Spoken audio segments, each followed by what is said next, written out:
জনাব সদা স্বাগত হোসেন বকুল। আসসালামু আলাইকুম রহমতুল্লাহি ওয়া বারাকাতুহু। মহান বিজয় দিবস উপলক্ষে পাটুলি ইউনিয়ন ছাত্র দল কর্তৃক আয়োজিত আজকের এই ছাত্র সমাবেশের আমার স্নেহাস্পদ সভাপতি মুফাজ্জল, এখানে আজকে সঞ্চালক ছাত্রদল নেতা তারেক ফকির, উপজেলা বিএনপির স্নেহাস্পদ সভাপতি বা আহ্বায়ক জনাব আসানবী বিপ্লব সহ, আমি প্রত্যেকের নাম নিতে পারলাম না, মাত্র 11 মিনিট আছে, সকল নেতৃবৃন্দ। আমি প্রথমেই সারোয়ারের বক্তব্যের জের ধরে বলতে চাই। সারোয়ারের বক্তব্যে কারণ মনে কষ্ট নেওয়ার কিছু নাই। সারোয়ার হলো আজকে যেটা করেছে, যে কথা বলেছে, সে সন্তুষ্ট হয় না। এটা হলো আগের দিনে সাইকেলে পাম্পার দিয়ে সাইকেল পাম্প করা হতো। স্কুলে তো সাইকেল দিয়ে যাইতাম, হামিদ কা আসিল শেয়াবাজারে পাম্পার ছিল, একটা পাম্প দিতে। হাওয়া বেশি গেলেও তাড়াতাড়ি করার জন্য বলতাম যে হাওয়া তো নাই, আর জোরে চাপ দেন, তাহলে জোরে চাপ দিলে হাওয়া বেশি যেত।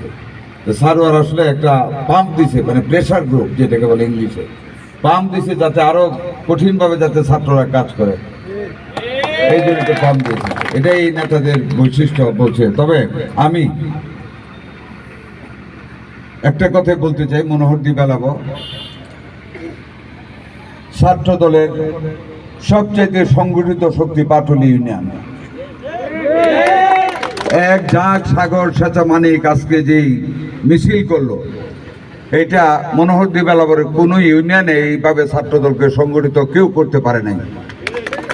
কাজে আমি প্রথমেই অন্তরস্থল থেকে সায়েম, শাহাদাত ফকির, সামি হাসান, রাহিম সরকার, রুহুল আমিন, মাহবুব আলম, তাদের নেতৃত্বে যেভাবে ছাত্রদল সংগঠিত হচ্ছে, আরও হয়তো অনেক নেতা আছে, সবার নাম জানি না, আমি সবাইকে আমার অন্তরস্থল থেকে আন্তরিক ধন্যবাদ ও মোবারকবাদ জানাচ্ছি।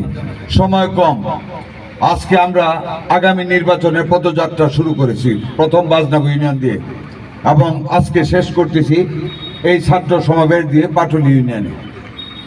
সেই লক্ষ্যে একটা কথা বলতে চাই, বক্তব্য রাখবো না। সর্বপ্রথম যে কথাটি বলতে চাই, সামনে আমাদের নির্বাচন, এটা কঠিন ওয়াল নির্মিত করতেছে ষড়যন্ত্রকারীরা, ফ্যাসিস্ট হাসিনা এবং তার রেখে যাওয়া দূষর বিদেশি ষড়যন্ত্রকারী।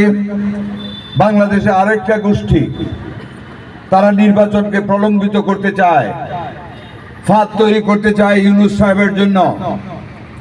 আমি দ্ব্যর্থহীন ভাষায় আজকের এই দিনে বলতে চাই, প্রধান উপদেষ্টা মহোদয়ের সমীপে আপনাকে আমরা সম্মান করি। বাংলাদেশে 18 কোটি মানুষ আপনার উপর বিশ্বাস রেখে আপনাকে দায়িত্ব দেওয়া হয়েছে গণতান্ত্রিকভাবে রাষ্ট্র পরিচালনার ব্যবস্থা করতে।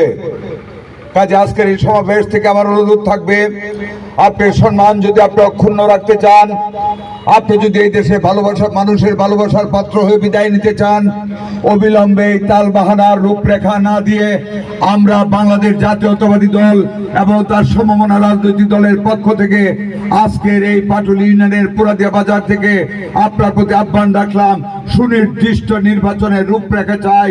নতুবা বিএনপি রাজপথে আছে, ছাত্র দল আছে, আমরা থাকবো, নির্বাচনের রূপরেখা না নিয়ে ঘরে ফিরে যাব না। কোন তাল বাহানায় নির্বাচনকে প্রলম্বিত করা যাবে না। আমরা মুক্তিযুদ্ধ করেছি, আমাদের নেতা শহীদ জিয়া রহমান এই দেশের স্বাধীনতার ঘোষণা দিয়েছিলেন, আমরা সেই জিয়ার উত্তরসূরি। আমরা যেই দেশে গণতান্ত্রিক ব্যবস্থাপনা চাই, আমরা গণতান্ত্রিকভাবে নির্বাচিত পার্লামেন্টের মাধ্যমে বাংলাদেশের শাসন ব্যবস্থা অনতিবিলম্বে কায়েম হোক, সেইটা আমরা চাই। জুলাই বিপ্লবের উদ্দেশ্য মুক্তিযুদ্ধের চেতনা, মুক্তিযুদ্ধের চেতনা গণতান্ত্রিক মূল্যবোধ, মুক্তিযুদ্ধের চেতনা সংসদীয়